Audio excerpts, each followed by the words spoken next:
Ultimate Frisbee is a sport unknown to many, but at North, its players eat, sleep, and breathe it.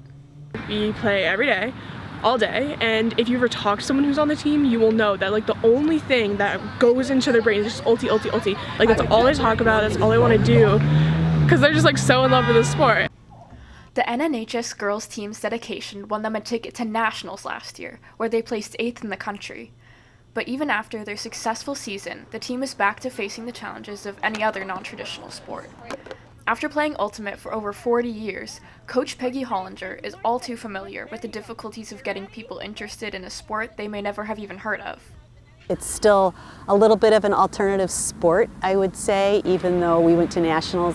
You can't get the recruiting you can in the traditional sports, track or tennis or lacrosse or field hockey. It's really hard to get people to play Frisbee because Frisbee's reputation is like a hippie sport that's chillax, it's not a real thing, and also just people don't really know what Ultimate is. This lack of recognition also makes it difficult for the team to get the resources they need, resources that may be offered to teams that haven't reached the same heights as Girls Ultimate. I know this team has accomplished so much, and yet it's really hard to find field space. We get pretty much last pick on everything. The small size of the Frisbee community has made their success an uphill climb, yet their closeness has also proven to be their biggest strength.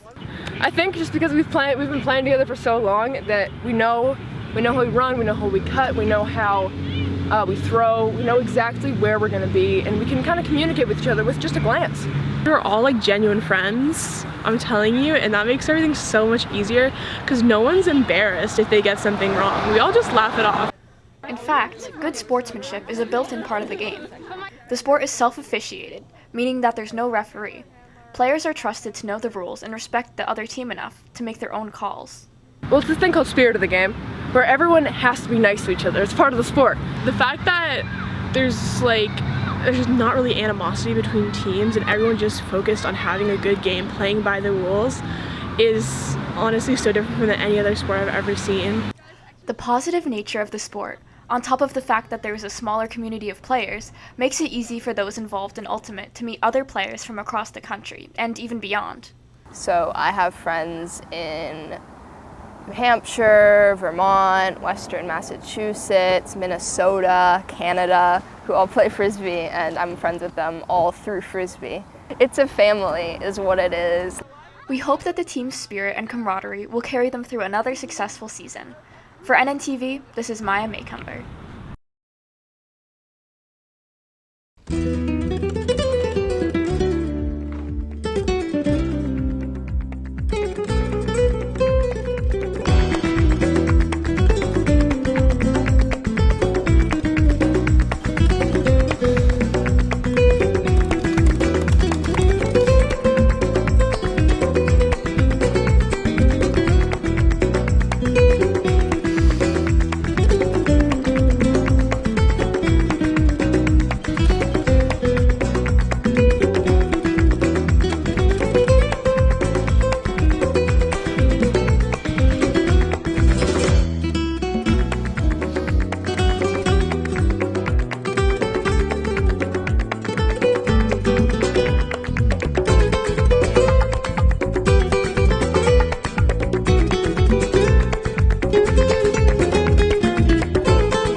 It's the beginning of fall and the theatering season.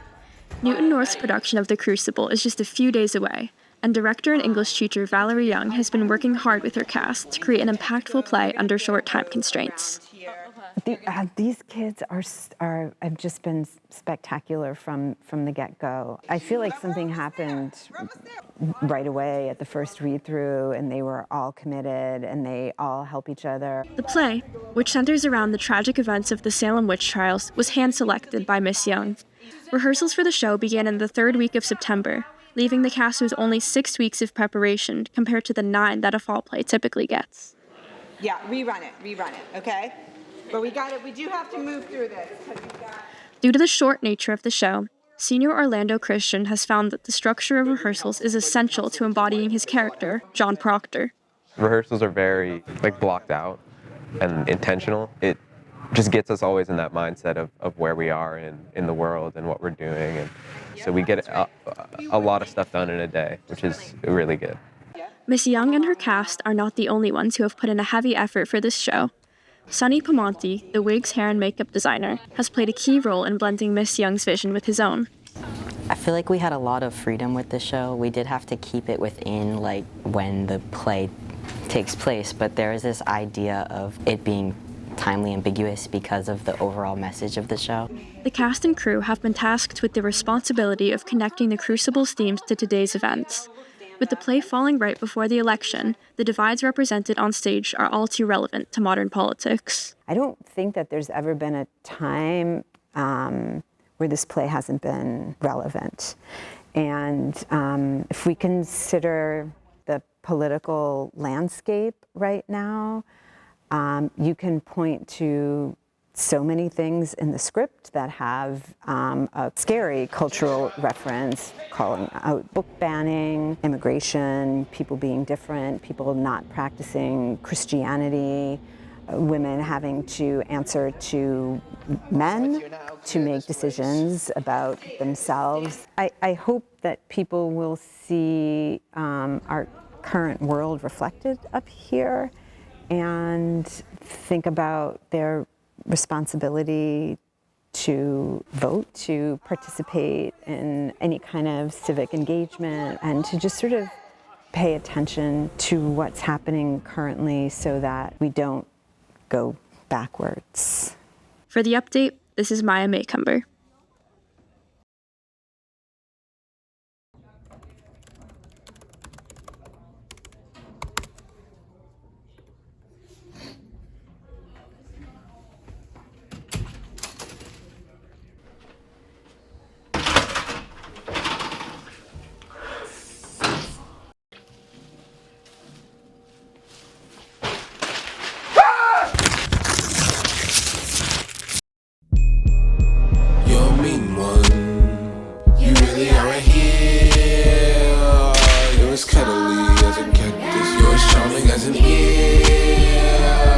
Mr. Grinch, you're a bad banana.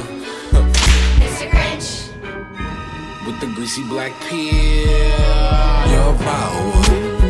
You got termites in your smile. You have all to the sweetness of a seasick crocodile. Mr. Grinch, you're a flower. Friends you don't have none. I wouldn't touch you with a 39 and a half foot pole. You're a monster. Your heart's an empty hole. You got garlic in your soul. You got garlic in your soul. All them smiles, homie, I turn up frowns. All them decorations, I tear them down. You can ask Max, I don't play around. Ayo. Who is this mean fellow with his skin all green and his teeth all yellow? What you so mad for? Halloween come around and we ain't knocking at your door, man. Mr. Grinch, you're a bad banana. Don't spoil everybody with your bad. Mr. Grinch. Who is this mean fellow with his skin all green and his teeth all yellow?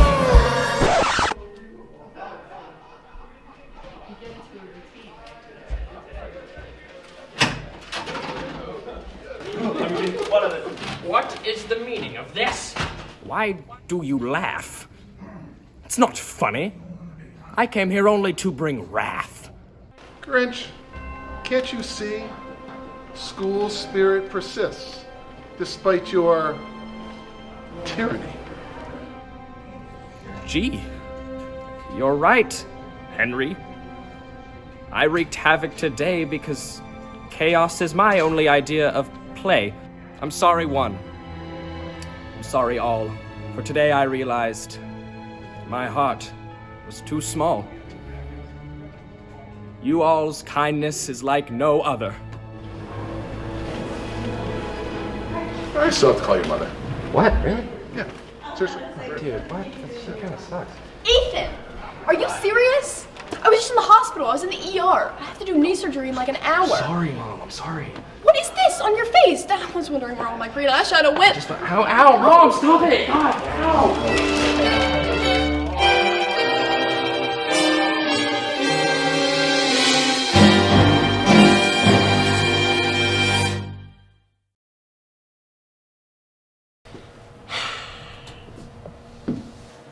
Why so down in the dumps? I'm supposed to anchor this episode, but I'm just so lonely. I wish I had a special someone to anchor with me. I mean, I could. There's just really no one I know who could anchor with me, you know what I mean? Well, have you considered going on that show where anchors go to find their one true match? Oh, what show is that? The Anchor Lore. It's like The Bachelor, but where you find your perfect co-anchor. That's real? It is now.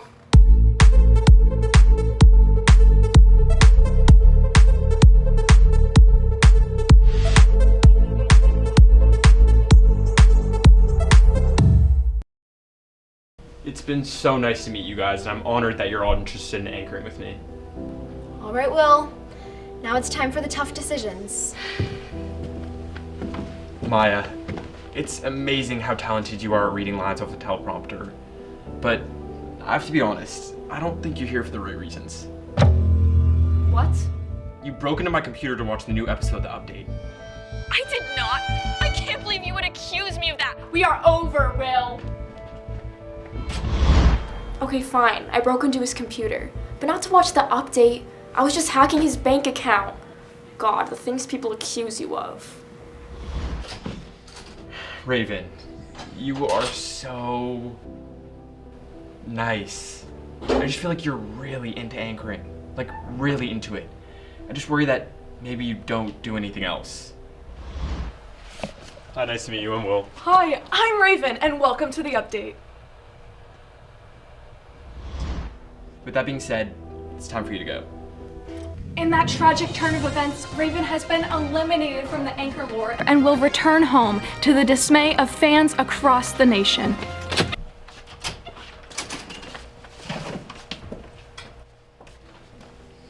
Will, I knew it. I knew you'd pick me.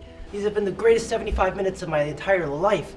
We laughed, we cried, we even wrote an anchor script together. Rowan, you cheated on me 15 minutes ago.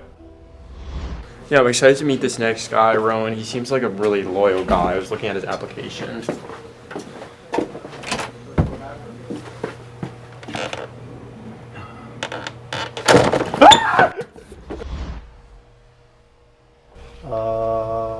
Leave. Just leave. This is all so stupid. I'm never gonna find a co-anchor that really gets me. Hey man, don't get so down. Let's go get something to eat. We can get your favorite drink. A venti iced caramel macchiato with almond milk and whipped cream. Have you ever thought of co-anchoring? I thought you'd never ask.